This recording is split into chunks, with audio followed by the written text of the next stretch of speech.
Alkitab murni, kisah penciptaan dunia Adam dan para nabi hingga ke penggenapan nubuatan di tanah Israel.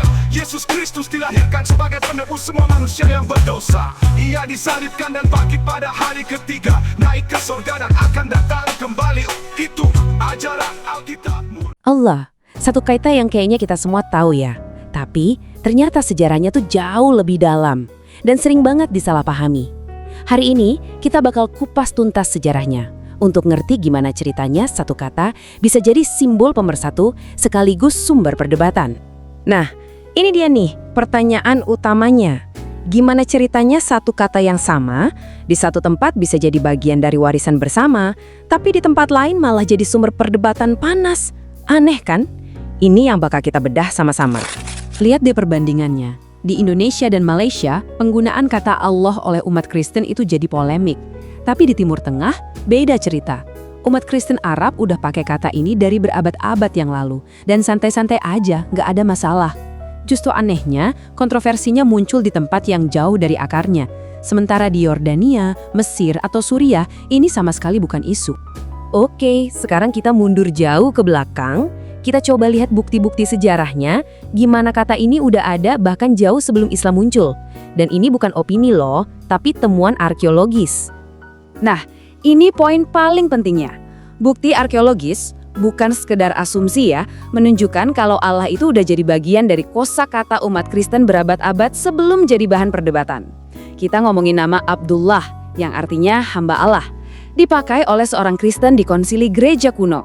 Terus ada juga prasasti Zabat dan Uljimal, yang jelas-jelas ada tanda salibnya. Dan ia menggunakan kata Allah. Jadi sejarahnya itu jelas banget.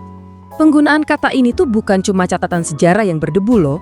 Sampai sekarang pun, kata ini masih hidup dan jadi bagian penting dari iman dan ibadah umat Kristen.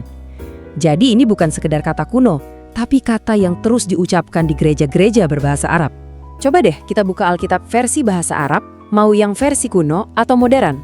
Kata untuk Tuhan itu ya Allah, selalu. Dari kalimat pertama di kitab Kejadian, pada mulanya Allah menciptakan langit dan bumi, sampai ke proklamasi agung di Injil Yohanes, kata yang dipakai yaitu. Ini bukan pengecualian, ini aturannya. Artinya apa? Buat umat Kristen berbahasa Arab, Allah itu bukan cuma sekedar sebutan generik. Kata ini merujuk secara spesifik ke Tuhan dalam teologi mereka, yaitu Tuhan Tritunggal, Bapa, Putra, dan Roh Kudus. Jadi, substansi di balik katanya itu udah sangat jelas dan spesifik. Dan ini nggak cuma ada di teks Alkitab loh, kata ini ada di jantung doa-doa mereka. Doa pembuka yang sering banget diucapkan di gereja-gereja Ortodoks Koptik, Ortodoks Suria, Katolik Maronit, dan banyak lagi, menunjukkan kalau pemahaman teologis di balik kata itu tuh menyatu dan dipraktekkan secara luas. Nah, makin menarik lagi nih. Ternyata bukan cuma kata Allah aja yang dipakai bersama. Ada banyak istilah lain yang sama, tapi isinya, maknanya beda. Contohnya kata sholat. Buat umat Kristen, kata ini punya akar sejarah yang tua banget, bahkan sebelum era Islam. Kata ini merujuk ke tradisi doa di jam-jam tertentu yang udah ada catatannya dari abad kedua. Asal katanya bahkan dari bahasa Aram, bahasa yang dipakai oleh Yesus sendiri. Ada lagi istilah fardiyah. Kalau dalam Islam kita tahu artinya kan sesuatu yang wajib. Nah, dalam liturgi Kristen artinya beda lagi. Kata ini merujuk ke doa-doa kanonik atau doa-doa resmi gereja. Jadi bukan kewajiban hukum personal, tapi lebih ke bagian dari tradisi. Lihat kan, kata yang sama tapi kerangka maknanya bisa sangat berbeda. Oke, dari semua potongan informasi tadi, kita coba tarik benang merahnya. Intinya kita harus paham bedanya antara bahasa dan makna di baliknya. Nah, ini dia kuncinya. Bahasa itu ibarat sebuah wadah kosong. Siapapun bisa pakai wadah yang sama. Tapi, apa yang kita isikan ke dalam wadah itu, teologinya, maknanya bisa sangat berbeda. Kelihatannya sama dari luar, tapi isinya lain. Memahami perbedaan ini penting banget buat mengurai kontroversi yang ada. Kalau kita lihat lini masanya, jelas banget kalau kontroversi ini tuh fenomena baru. Baru banget malah. Ada ratusan tahun pemakaian oleh umat Kristen, terus diikuti oleh pemakaian dalam Islam, lalu lebih dari 1000 tahun mereka hidup berdampingan secara bahasa tanpa masalah besar. Perdebatan panas yang kita lihat sekarang, itu baru muncul di zaman modern. Jadi kesimpulannya apa?